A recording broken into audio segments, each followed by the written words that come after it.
Hi guys, welcome back to my channel. আমি ঘুম থেকে সকালবেলা উঠে পড়েছি আর দেখো ভোট দিয়েছি, সেটাও দেখিয়ে দিলাম।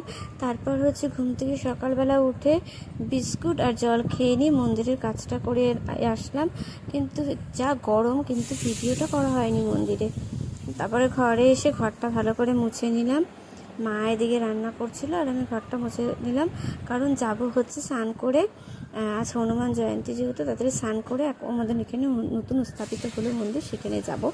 তো দেখো মা রান্না করছে আর এই গরমে গুলশন ঘুমাচ্ছে।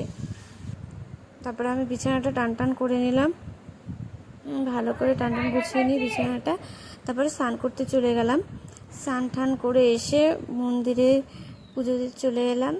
দেখো তোমাদেরকে আজকে আমি দেখাবো আমাদের কাছে কত ফুল ফুটে, যদিও আজকে খুব একটা কমই ফুটেছে, এটা কমই বলতে পারো।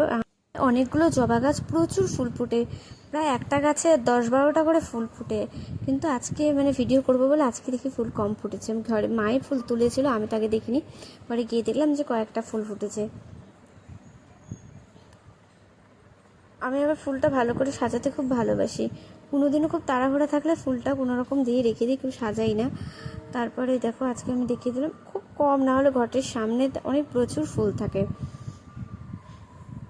প্লেটে খাওয়া দেইনি, আমি দেবো, ঘরে যেহেতু খাওয়া ছিল।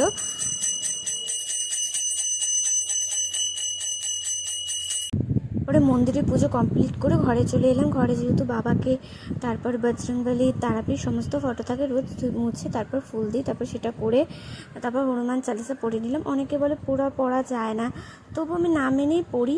তারপরে মন ধূপ করে ধরিয়ে নিলাম। তারপর মা মেয়ে মন্দিরে চলে এলাম, যাচ্ছি এখন দুজনে মিলে। সকালে আসার কথা ছিল, সেটা তো হলো না। তারপরে মা আর আমি সন্ধ্যাবেলার দিকে চলে এলাম।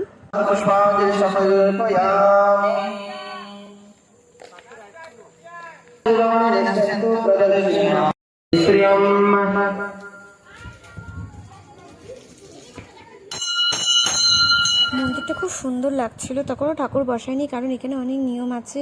তখন থেকে দুধ আর জল দিয়ে স্নান করাচ্ছিল। 3 দিন পরে নাকি ঠাকুর বসাতে হয়। তারপরে মা আর আমি মোম ধূপকাঠি ধরিয়ে বাইরে চলে এলাম।